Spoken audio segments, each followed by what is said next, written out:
अस्सलाम वालेकुम जी, मेरा नाम वसीम मलिक है। आज तारीख है 21 सितंबर 2024 और आज के रोज़ जहां एक तरफ पाकिस्तान तहरीक इंसाफ का सियासी महाज पर एक पावर शो था, यानी कि लाहौर का जलसा था, वहीं पाकिस्तान तहरीक इंसाफ की कानूनी टीम ने कानूनी महाज पर भी एक ट्रम्प कार्ड खेला है। पाकिस्तान तहरीक इंसाफ की कानूनी टीम के एक अहम तरीन रुकन जो कि उज़ैर भंडारी हैं, वो आज पहुंचे हैं जस्टिस मंसूर अली शाह के चैम्बर में। एक दरख्वास्त दायर कर दी गई है और इस अहम तरीन डेवलपमेंट से वफाकी हुकूमत का वो नया मनसूबा जो वफाकी हुकूमत चीफ जस्टिस काजी फैज़ ईसा और चीफ इलेक्शन कमिश्नर के साथ मिलकर पाया तकमील तक पहुँचाना चाहती थी, यानी कि जो आईनी तरमीम के हवाले से दूसरी अटैम्प्ट के लिए नंबर गेम पूरा करना था, तो इस दरख्वास्त से उस मंसूबे को ठेस पहुंच सकती है। तो ये तमाम तर डेवलपमेंट क्या है, आज की इस वीडियो में तफसीलन आपके सामने कुछ चीज़ें रखता हूं। सबसे पहले थोड़ा सा एक पसे मंजर मैं आपको बताता जाऊं, क्योंकि गुज़श्ता 2 दिनों से कुछ मसरूफियात की बुनियाद पर मैं सुप्रीम कोर्ट ऑफ पाकिस्तान में होने वाली बड़ी डेवलपमेंट से आपको आगाह नहीं कर सका। ऑब्वियस है कि आपको उन चीज़ों का इदराक होगा, मगर उन नाज़रीन के लिए जो इन चीज़ों को गुज़श्ता 2 दिन नहीं फॉलो कर सके, उनके लिए एक छोटा सा पसे मंजर रख के फिर मैं वीडियो के अगले हिस्से की जानिब बढ़ूंगा। और आज की जो एक बड़ी डेवलपमेंट पाकिस्तान तहरीक इंसाफ की जानिब से की गई है, चैम्बर में जो एक दरख्वास्त दायर की गई है जस्टिस मंसूर अली शाह के चैम्बर में, तो उससे मुतालिक आपको आगाह करता हूँ। मगर अब हमने गुज़श्ता 2 दिनों में देखा कि जब गुज़श्ता हफ्ते और इतवार को जो वफाकी हुकूमत में शामिल सियासी जमातें हैं, उन्हें एक बड़ा धचका पहुँचा, एक बड़ी सुबकी का सामना करना पड़ा कि वो आईनी तरमीम नहीं पास करवा सके। उसमें मौलाना फजलुर रहमान ने जो एक पूरा किरदार अदा किया, और उसके बाद फिर हमने देखा कि एक फ्रस्ट्रेशन और एक पैनिक की सूरत हाल है, वो चीफ जस्टिस काजी फैज़ ईसा के मिजाज में भी हमें नज़र आई, वो वफाकी हुकूमत के भी मिजाज में नज़र आई। मगर गुज़श्ता रोज़ जो एक और कैलकुलेटेड मूव की गई, उसमें चीफ जस्टिस काजी फैज़ ईसा और चीफ जो वफाकी हुकूमत है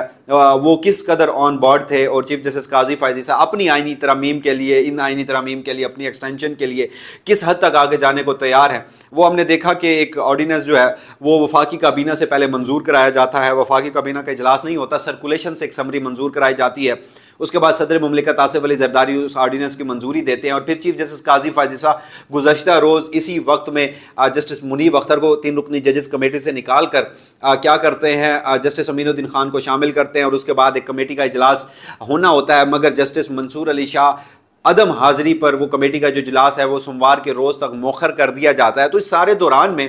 इलेक्शन कमीशन ऑफ पाकिस्तान में भी एक बड़ी डेवलपमेंट हुई थी, वो भी मखसूस नशिस्तों को लेकर हुई थी, मगर उसका जो ताल्लुक था वो भी उस आईनी तरमीम से था। क्योंकि जो स्पीकर अयाज सादिक हैं, उन्होंने ख़त लिखा था जो चीफ इलेक्शन कमिश्नर और इलेक्शन कमीशन हुकाम को, और उन्होंने उसमें कहा था कि जो इलेक्शन एक्ट में तरमीम की गई थी, तो 12 जुलाई का जो फैसला है वो अमल दरामद उस पर नहीं किया जा सकता सुप्रीम कोर्ट की, और ये जो मखसूस नशिस्तें हैं ये हुक्मरान इत्तेहाद को इजाफी सूरत में दी जाएं। और इसमें साथ अयाज सादिक साहब ने यह भी कहा था कि जो इलेक्शन कमीशन है वो पार्लियामान की बालादस्ती के लिए खड़ा हो। और मीन वाइल फिर हुआ यूं कि जो स्पीकर पंजाब असम्बली, उन्होंने भी कुछ इस तरह का खत जो है वो इलेक्शन कमीशन में भेजा। अब इलेक्शन कमीशन जो है वो पाकिस्तान तहरीक इंसाफ के दरख्वास्त के ऊपर जो सुप्रीम कोर्ट ऑफ पाकिस्तान ने एक वजाहत जारी की थी, जिसमें करार दिया था कि ये तमाम के तमाम लोग जो हैं वो पाकिस्तान तहरीक इंसाफ के हैं, 39 और 41 का जो तनाज़ा था, और कहा गया था कि election commission supreme court of Pakistan के फैसले पर अमल दरामद करे। तो उस वजाहत के बाद इलेक्शन कमीशन ऑफ पाकिस्तान में इजलास होते रहे, और वो इजलास जो है वो बेनतीजा ख़त्म होते रहे। रोज़ इजलास में यही जो कानूनी टीम है वो और इलेक्शन कमीशन हुकाम, खबरें यही आती थी कि जायज़ा लिया गया कि सुप्रीम कोर्ट ऑफ पाकिस्तान के फैसले पर अमल दरामद करना है, या पाकिस्तान तहरीक इंसाफ को मखसूस नशिस्तें देनी है या नहीं देनी। तो इस तमाम तर पस मंज़र में मनसूबा जो मेरा यह तज्ज़िया है, मेरे पास खबर नहीं है, मगर इतलात भी कहीं ना कहीं इसी तरह ही मिलती हैं। इतलात ये भी हैं कि वफाकी हुकूमत की जो सर्वाइवल है वो इन्हीं आईनी तरमीम से जुड़ा है, और वफाकी हुकूमत को अब 15 अक्टूबर तक की डेडलाइन दे दी गई है कि 15 अक्टूबर से पहले अगर वो चीफ जस्टिस काजी फैज़ ईसा की एक्सटेंशन, आईनी अदालत का क़याम, जजेस का ट्रांसफ़र, और वो एक ख़तरनाक मनसूबा जो कि बुनियादी इंसानी हकूक़ को भी पामाल करता है, फ़ौजी अदालतों की उसमें ट्रायल से मुतालिक भी चीज़ें हैं, इनके आर्टिकल 8 से मुतालिक भी चीज़ें हैं, या वो जो मुजव्वज़ा ड्राफ्ट था आईनी तरमीम का, अगर वफाकी हुकूमत 15 तक पास नहीं करवा सकती, 15 अक्टूबर तक, तो फिर वफाकी हुकूमत में चाहे शहबाज सरकार हो या मरियम सरकार हो, उन्हें उनकी हुकूमतों से हाथ धोना पड़ेगा। ये इस्टेब्लिशमेंट पावरफुल सर्कल्स की जानिब से कुछ साफ़ियों ने ये इतलात दी कि पैगाम पहुँचा दिया गया है। तो इस सारे मामले में मनसूबा ये था कि जो इलेक्शन कमीशन ऑफ पाकिस्तान है उससे मखसूस नशिस्तें हुक्मरान इत्तेहाद को इजाफी सूरत में दिलवा के उस इलेक्शन एक्ट में जो तरमीम की गई थी सुप्रीम कोर्ट ऑफ पाकिस्तान का फैसला ख़त्म करने के हवाले से, उसको बुनियाद बना के ये मखसूस नशिस्तें जो हैं वो दे दी जाएँ क्या कहते हैं हुक्मरान इत्तेहाद को, जिससे क्या होगा, हुक्मरान इत्तेहाद के पास पार्लियामान में जो 2/3 अक्सरियत है मौलाना फजलुर रहमान और पाकिस्तान तहरीक इंसाफ के मेंबरान के बगैर पूरी हो जाएगी। और फिर अगला मरहला आता है सेनेट का, और फिर सेनेट में चूँकि मौलाना फजलुर रहमान हो या फिर जो अख्तर मेंगल साहब हैं, उनकी अगर जमातें इस आइनी तरमीम में वोट नहीं करती तो फिर सेनेट में किसी सूरत नंबर गेम पूरा नहीं होता। तो फिर वो गुज़श्ता रोज़ वाला जो एक ऑर्डिनेंस था जिसमें कमेटी की साख तब्दील की गई थी, क्योंकि जस्टिस मुनीब अख्तर और justice Mansoor Ali Shah chief justice Qazi Faez Isa को उनकी मर्जी के जो इकदाम हैं वो करने नहीं दे रहे थे, तो अब दूसरा मनसूबा ये था सेनेट में नंबर गेम पूरा करने का कि अब सोमवार के रोज़ इजलास होगा, चीफ जस्टिस काजी फाजिसा और जस्टिस अमीनुद्दीन खान आइन के आर्टिकल 63A में जो सुप्रीम कोर्ट ऑफ पाकिस्तान का फैसला था उसके खिलाफ जो नजरसानी दरखास्त है वो मंजूर करेंगे, अपनी मर्जी का बेंच बनाएंगे। बेंच जो है वो फैसला करेगा कि 63A की जो तशरीह है उसको सुप्रीम कोर्ट ऑफ पाकिस्तान के फैसले को, जस्टिस मुनीब अख्तर के फैसले को अनडू कर दिया जाएगा, और उसके बाद क्या होगा कि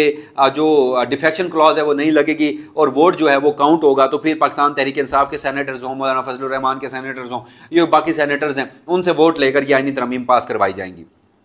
तो अब हुआ क्या है? अब हुआ ये है कि आज के रोज़ पाकिस्तान तहरीक इंसाफ ने अपने जो उनके वकील हैं उज़ैर भंडारी, जिनका ताल्लुक लाहौर से है, बड़े ज़बरदस्त वकील है, पाकिस्तान तहरीक इंसाफ को कानूनी महाज पर